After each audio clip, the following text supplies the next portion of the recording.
జాబిలమ్మలాగా చల్లనైనది జాజి కొమ్మలాగా నవ్వుతున్నది తుళ్ళి తుళ్ళి గోదావరి వెల్లువైనది గుంగరంగ సంద్రం తానై కొట్టుకున్నది అమ్మలాగా తానే ఆదరించిన ఆలివలి నీకు అండనిచ్చిన తోడబుట్టి అక్కయ్య చెల్లె తోడు వచ్చిన చల్లనైన స్నేహం తానై సేద తీర్చిన ఆడదే ఆడదే ఆడదే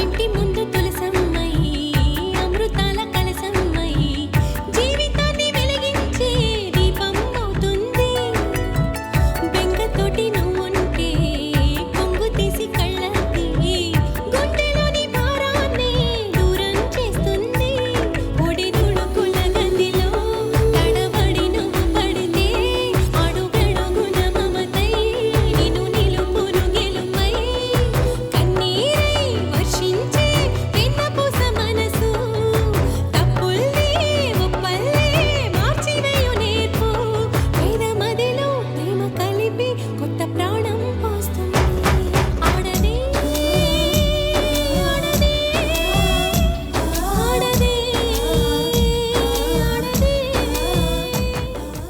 చూడు, ఆ రోజు ఊరికొచ్చినప్పుడు నీ మీద చేయి చేసుకుంటూ సస్తావని జాలిపడి వదిలేశా. ఈ రోజు నాకొచ్చే కోపానికి నువ్వు ఇలాగే మాట్లాడావనుకో, నిన్ను చంపి నీ జైలు కదా లేముందో. చంపేయండి అంకుల్, నరికేయండి. కానీ మీ కూతురు ఏ తప్పు చేయలేదు.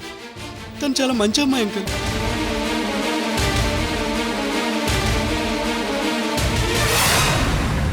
తనేం చెప్తుందో ఒక్కసారి వినండి. ఒక్క అవకాశం ఇవ్వండి అంకుల్.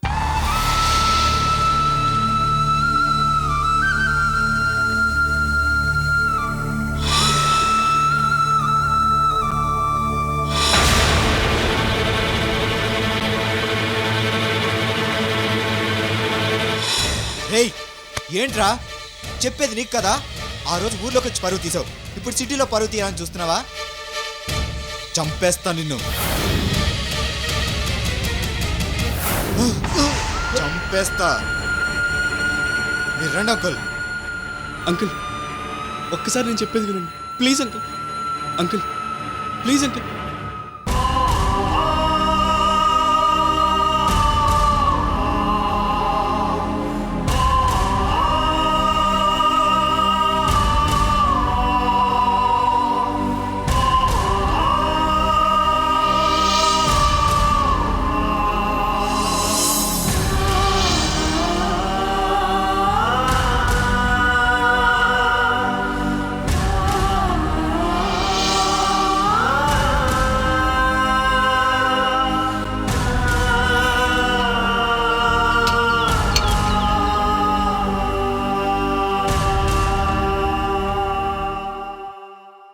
ఏమయ్యా సాగర్, చూసావా టూలెట్ బోర్డు పెట్టాను, నీకు ఇంక ఛాన్స్ లేదు. అంకుల్, మీకు ఎలా చెప్పాలో నాకు అర్థం కావట్లేదు. నువ్వు ఇంకేం చెప్పినా నేను నమ్మనయ్యా. సరే, మీరు నమ్మరు. నేను ఒక్క మాట చెప్తాను వినండి. నేను ఇక్కడ 3 సంవత్సరాల నుంచి ఉంటున్నాను. ఏ రోజైనా ఈ కాలనీలో నా గురించి ఎవరైనా కంప్లైంట్ చేశారా? పోనీ మీరు ఇంట్లో లేనప్పుడు మిస్బిహేవ్ చేసినట్టు ఆంటీ కానీ పిల్లలు కానీ నా గురించి కంప్లైంట్ చేశారా? చేయలేదనుకో. మరి ఒక్కసారి అమ్మాయి రూమ్లోకి రాగానే ఇల్లు ఖాళీ చేయమని డిసైడ్ చేస్తే ఎలా అంకుల్? నేను చూశానుగా. ఏం చూశారు మీరు? నేను తప్పు చేస్తున్నాను రెడ్ హ్యాండెడ్గా నన్ను పట్టుకున్నారా? అమ్మాయిని రూమ్ దగ్గర చూడగానే తప్పు చేసినట్టా? నేను అలాంటి వాడిని కాదని మీకు తెలుసు. అయినా సరే ఇల్లు ఖాళీ చేయమని బెదిరిస్తున్నారు. మీకు ఇది న్యాయంగా ఉందా? బ్యాచిలర్స్ అంటే బెవర్స్ గాళ్ళనా మీ ఉద్దేశం? అది కాదయ్యా. లేదంకుల్, మీరు ఇలా టూలెట్ బోర్డు పెట్టి నన్ను ఇంత ఇబ్బంది పెట్టడం బాలేదు. సరేనయ్యా, నువ్వు మంచోడివే, నమ్ముతాను. కానీ ఆ అమ్మాయి ఎవరు? ఆ అమ్మాయి నీ రూమ్లో ఎందుకుంటుంది? అసలు ఏంటి ఆ అమ్మాయి కదా? మీకు నమస్కారం. ఆ అమ్మాయి గురించి వదిలేయండి. నేను చెప్పినా మీరు నమ్మరు. కాళ్ళ వేళ పడ్డా ఆ అమ్మాయి నాన్నే నమ్మలేదు. కానీ ఒక్కటి మాత్రం నిజం, మేమే తప్పు చేయలేదు. సరేనయ్యా, నువ్వు ఇంతగా చెప్తున్నావు కాబట్టి నీకు ఇబ్బంది లేకుండా 2 రోజులు కాదు కానీ 15 రోజులు టైం ఇస్తున్నాను. ఖాళీ చేసి వెళ్ళిపో. ఆ మాత్రం జాలి చూపించారు. మీ మంచి మనసుకు థ్యాంక్స్ అంకుల్.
మీరెందుకండి ఏడవడం?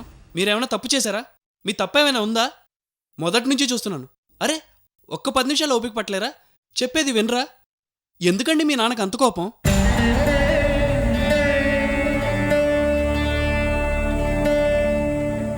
ఏ తండ్రికైనా తప్పు చేసిన పిల్లల మీద 1 రోజు 2 రోజులు లేదంటే 2 నెలల కోపం ఉంటుంది.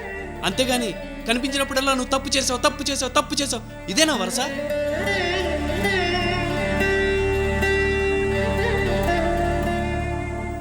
ఏం తప్పు చేసిందో అడగాల్సిన బాధ్యత ఆయనకి లేదా? పిల్లలు తప్పు చేస్తారండి. అవును, పిల్లలే తప్పు చేస్తారు. క్షమించాలి, క్షమించి హక్కుని చేర్చుకోవాలి. లోకంలో ఈయనొక్కడికైనా పిల్లలుండేది? ఈయనొక్కడేనా తండ్రి? ఒక్క క్షణం అలా ఆలోచించి ఏం జరిగిందమ్మా అని అంటే మీకు ఇన్ని కష్టాలు కన్నీళ్లు ఉండేవా? లేదండి. మీ నాన్న మీ దృష్టిలో ఒక మంచి తండ్రి కావచ్చు, నా దృష్టిలో ఆయన మూర్ఖుడు, మూర్ఖుడు, మూర్ఖుడు.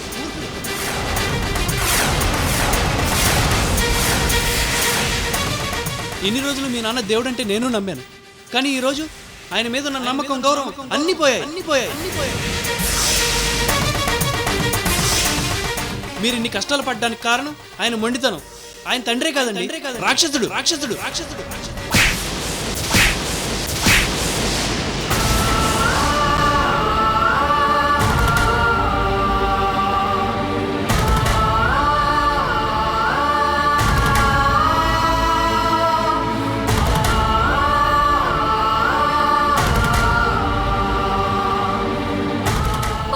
రాక్షసుడు అంటావా, మూర్ఖుడు అంటావా? అసలు మా నాన్న గురించి నీకేం తెలుసు? అసలు నాన్నంటే ఎవరో తెలుసా నీకు?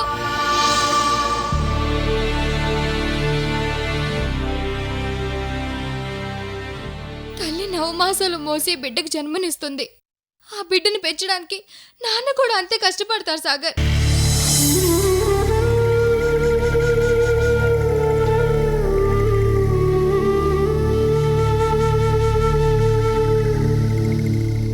పిల్లల్ని పెంచడం కోసం, చదివించడం కోసం, బట్టల కోసం, పెళ్లి చేయడం కోసం, ఇలా చచ్చేంత వరకు పిల్లల కోసం ప్రతి క్షణం ఆరాట పడేవాడి నాన్నంటే. మనం కడుపులో పడ్డ క్షణం నుంచి మన బాగోగులు చూసుకోవడానికి మన కోసం పుట్టిన దేవుడు నాన్నంటే.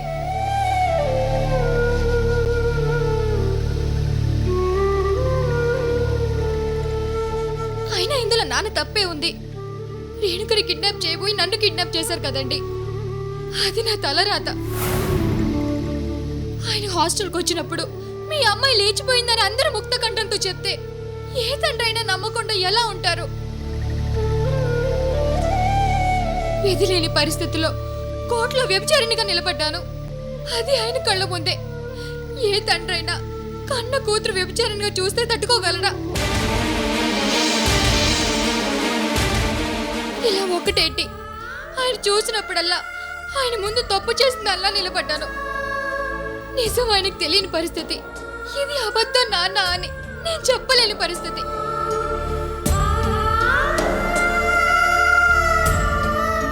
విధిరాత నన్ను నాన్నకు దూరంగా తరుముకుంటూ తీసుకెళ్ళింది. నన్ను నా మాటల్ని నమ్మలేని పరిస్థితి కల్పించింది. అందుకే ఆయన నన్ను అసహించుకుంటున్నారు. ఇందులో ఆయన తప్పేం లేదు సాగర్. నేను ఈ తప్పు చేయకపోయినా శిక్ష అనుభవిస్తున్నాను. నేను తప్పు చేశానని అపార్థం చేసుకుని నాన్న కూడా శిక్ష అనుభవిస్తున్నారు. నేను ఎంత బాధపడుతున్నానో నాకంటే ఎక్కువగా నాన్న బాధపడుతున్నారు.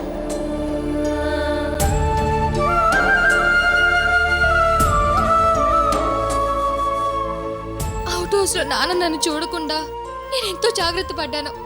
కానీ దురదృష్టం ఈరోజు నన్ను మళ్ళీ వెంటాడింది.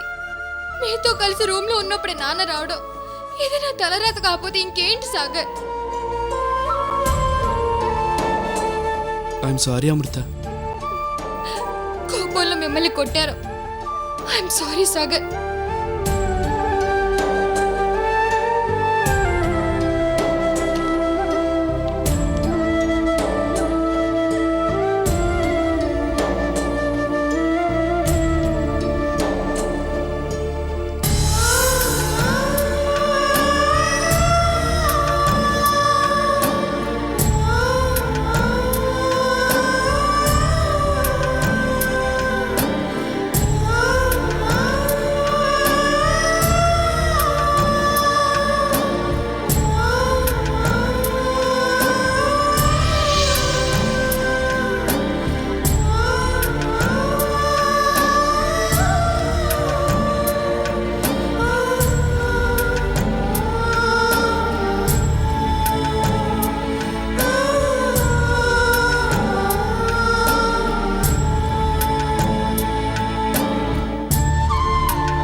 మీ నాన్నగారి ఫోటో బయటపడింది.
ఒక్కసారి మీతో మాట్లాడాలి నాన్న.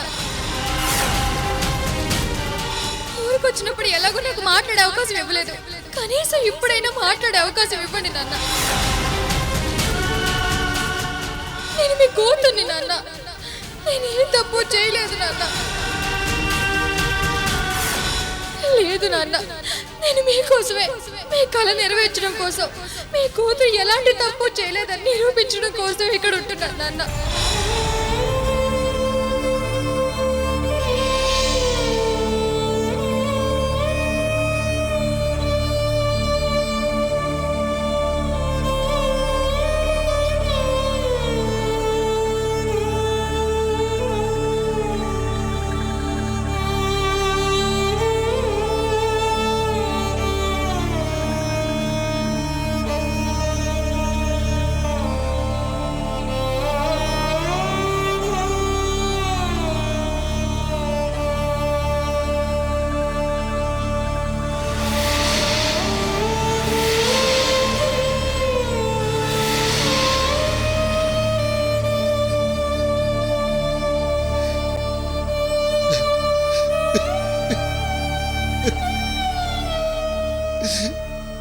దేవుడా, ఏ తండ్రికి ఇలాంటి పరిస్థితి రాకూడదు. అమృతను వాడితో చూడగానే ఆయన మనసు ఎంత రగిలిపోయి ఉంటుందో.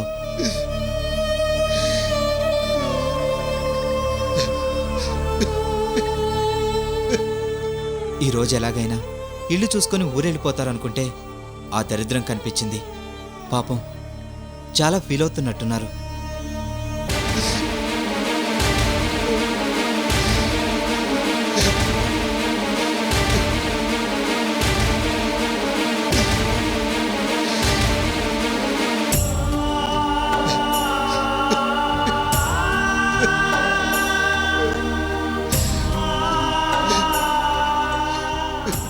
అమృత మీద ఎన్ని ఆశలు పెట్టుకొని చదివించారు. ఆయన నమ్మకాన్ని వమ్ము చేసింది.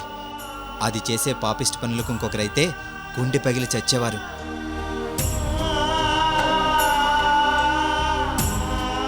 నేను వెళ్ళి మంచినీళ్ళైనా తీసుకొస్తాను.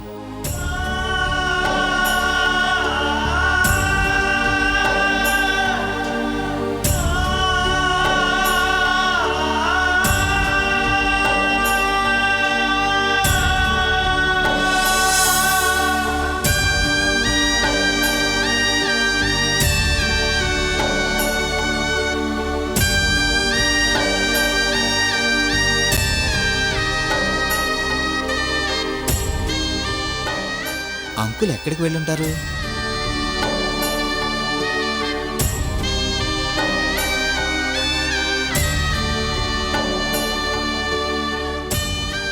అయ్యో, వెళ్ళిపోతున్నారేంటి? అంకుల్ అంకుల్ అంకుల్ ఆగండి, ఆగండి అంకుల్.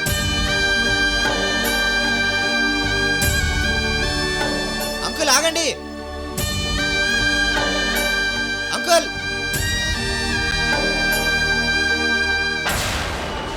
అంకుల్ ఆగండి, అంకుల్. అంకుల్ చెప్పకుండా అలా వెళ్ళిపోతున్నారేంటి అంకుల్? అయ్యో, నేనేదో ఆలోచిస్తూ పక్కన నువ్వు ఉన్నావన్న సంగతే మర్చిపోయాను. ఏదో టెన్షన్లో దాని గురించి ఆలోచిస్తూ.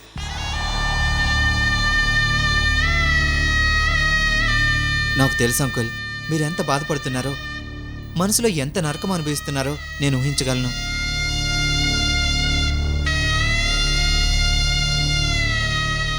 ఎప్పటికైనా మీలాంటి మంచి మనుషులకు మంచే జరుగుతుంది. బాధపడకండి అంకుల్. ముందు మంచినీళ్ళు తాగండి అంకుల్.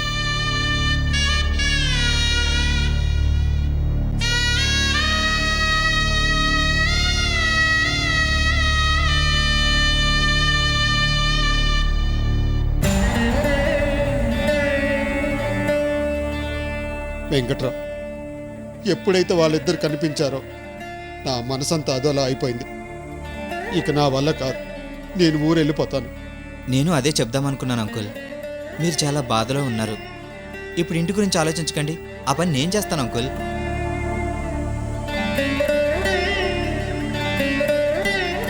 మంచి ఇల్లు దొరకగానే నేనే ఫోన్ చేస్తాను, అప్పుడు వచ్చేద్దరు కానీ. సరే వెంకట్రావు. అంకుల్, మీకు తోడుగా ఊరి దాకా వచ్చి మిమ్మల్ని వదిలేసి వస్తాను. ఎందుకులే వెంకట్రావు, నేను వెళ్తాను. మంచి ఇల్లు చూసి ఫోన్ చేయి. సరే అంకుల్, బస్ స్టాండ్ దాకా వచ్చి బస్ అయినా ఎక్కిస్తాను. సరే. పదండి.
ఛా, రే వికాస్, ఓ నువ్వా? ఏంట్రా ఇలా వచ్చావు? ఫోన్ చేస్తే నేను రూమ్కి వచ్చావనిగా. నీది యూజ్ అండ్ త్రో పాలసీ కదా, ఇప్పుడు నువ్వు రూమ్కి ఎందుకు వస్తావు?